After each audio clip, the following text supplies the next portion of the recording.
술을 마시고 운전대를 잡는 상황에 대해 사회적으로 문제가 되고 있습니다. 그렇다 보니 갈수록 법이 더욱 강력해지고 있습니다. 너무나도 안타깝게 사망한 이를 계기로 하여 윤창호법이 마련되어 시행되고 있습니다. 결코 해서는 안 될 일 중에 하나가 음주운전입니다. 본인뿐 아니라 전혀 관계가 없던 사람에게까지 피해를 줄 수 있기 때문인데요. 경찰청에서는 소주 한 잔만 마셔도 정지가 된다고도 발표하기도 하였습니다. 자세히 들여다보면 모든 음주운전 면허 취소 기간과 벌금을 동일하게 주기에는 무언가 애매한 부분들이 보이기 시작합니다. 아래에서 처벌 기준 감면 방법 등에 대해서 상세하게 알아보도록 하겠습니다. 혈중 알코올 농도 0.3% 0 미만 1년 이하 징역 또는 벌금 500만 원 이하. 혈중 알코올 농도 0.8% 0.2% 미만 1, 2년 징역 또는 벌금 500일 0만 원. 혈중 알코올 농도 0.2% 이상 2, 5년 징역 또는 음주운전 벌금 1, 0, 2, 0만 원. 2회 이상 음주운전 적발 2, 5년 징역 또는 벌금 1, 0, 2, 0만 원. 측정 불응 1, 5년 징역 또는 벌금 500, 2, 0만 원. 위의 표에도 나와 있지만 한 번 더 처벌 기준을 정리하였습니다. 형사처벌과 행정처분은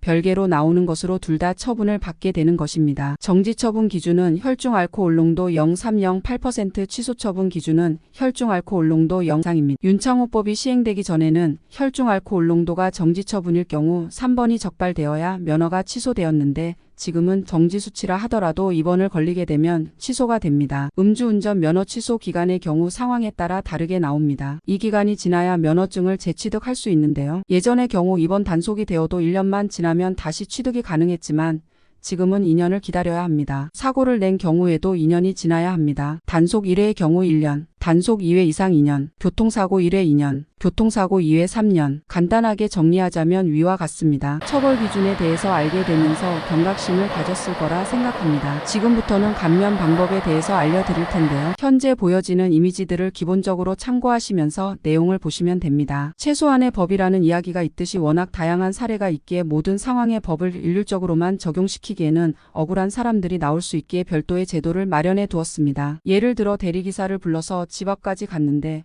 주차장 입구에서 대리기사가 다음 콜 때문에 먼저 가도 되겠냐고 양해를 구해서 선의로 보냈더니 운전하는 모습을 몰래 영상 촬영을 해서 협박을 하는 경우, 다른 차가 이동하기 위해 주차된 차를 아주 잠깐 이동시켜준 경우 등 다양한 사례가 있습니다. 이런 경우에도 물론 하지 않았어야 하지만 모두 동일한 잣대를 대기도 애매하죠. 원칙적으로 동일하게 적용하고 이후에 구제를 하는 방법을 선택합니다. 바로 이의신청, 행정심판, 행정소송이 됩니다. 음주운전에만 있는 것이 아니라 영업정지라든지 다른 일반적인 상황들에서도 있는 구제제도입니다. 행정심판은 유명무실한 제도가 아니라 실제로 많이 구제가 되기도 합니다. 꼭 위에서 든 예시의 경우가 아니더라도 다양한 상황을 고려해서 결과가 나오기도 하는데요. 일반인들은 이 분야를 잘 모르다 보니 전문가에게 물어보는 것이 현명한 방법입니다. 이런 제도를 꾸준히 활용해 왔던 곳이 행정사입니다. 그 중에서도 이 분야만 전문적으로 하는 곳은 전국에서 손에 꼽을 정도인데요. 오랜 경험과 노하우 사례가 쌓인 곳은 특히 드뭅니다. 이런 경험이 없는 주변 사람들에게 묻기보다는